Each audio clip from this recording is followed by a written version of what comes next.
Hello, my name's Sunday, if you haven't met me before, and I deliver the foundation course, which is part of the Sitting with Death and Choosing Life program created by Rose Diamond.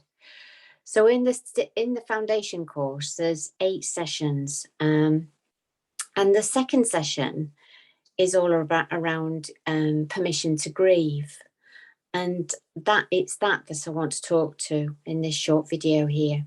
So the second session, permission to grieve, it's another subtitle is do I really have to learn how to grieve, and what will that bring me, what will be the benefits?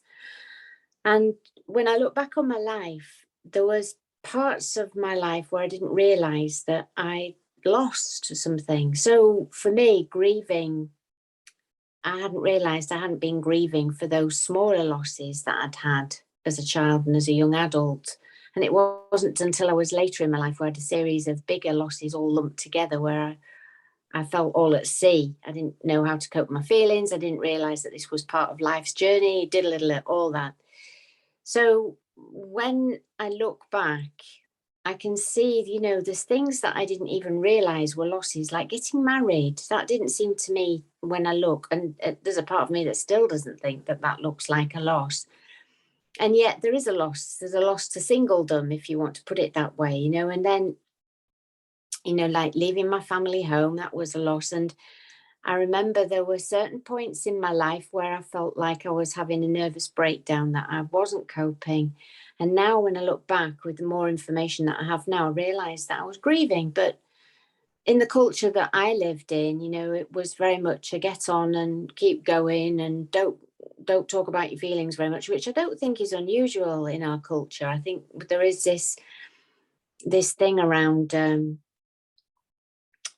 it's stiff upper lip and all that sort of thing. And, like, yeah, go to the funeral and cry a bit, but then quickly get back into living again. And it surprises me in a way, because for many of us, losing a pet is something that is a significant loss. I remember being a little bit judgmental about people who had a really sad, bad time grieving their pet. I don't have that anymore, I'm glad to say. So yeah, so when I first started to explore, so do I need to give myself permission to grieve? And I thought, yeah, I do, because the culture isn't around recognizing the smaller losses. And then when we get, like I did, the big bundle of losses, and I'll tell you what that bundle of losses was in the space of 3 years, my dad died, my marriage ended. I left the family home that I'd created with my ex then husband.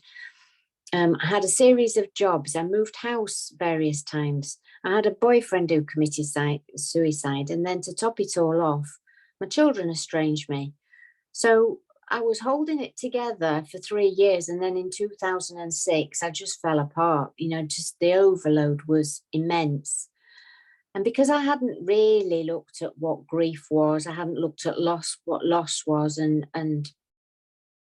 I had this emotional tsunami that I couldn't distract myself from. I completely had a complete breakdown. My life had just completely changed beyond all recognition, and I didn't know how to handle myself through that.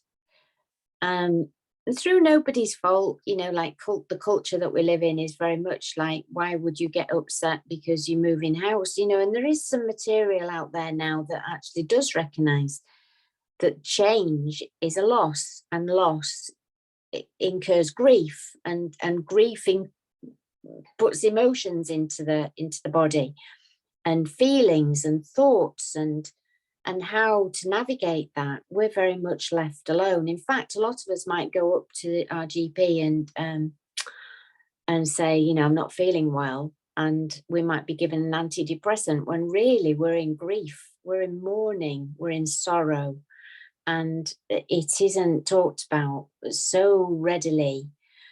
So the work in these 8 sessions is to bring grief, loss, sorrow, mourn, changing, all of that onto the table for discussion. And through that, we can find our own individual, navigate our own individual, create and weave together our own individual grief pattern, song, way, whatever you would like to call it. So it's unique and individual to everybody.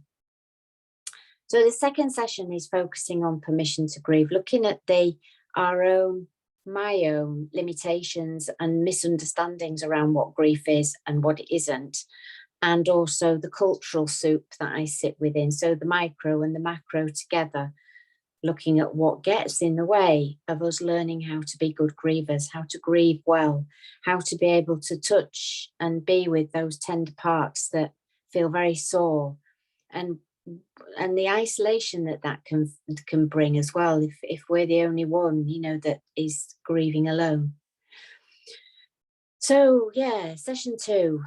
And so if you would like a little bit more around this foundation course, you might want to contact me on sundaygilchrist@gmail.com, or you might want to look at the Sitting with Death and Choosing Life website. So I'll see you for session 3 next time. Thanks for listening. Bye.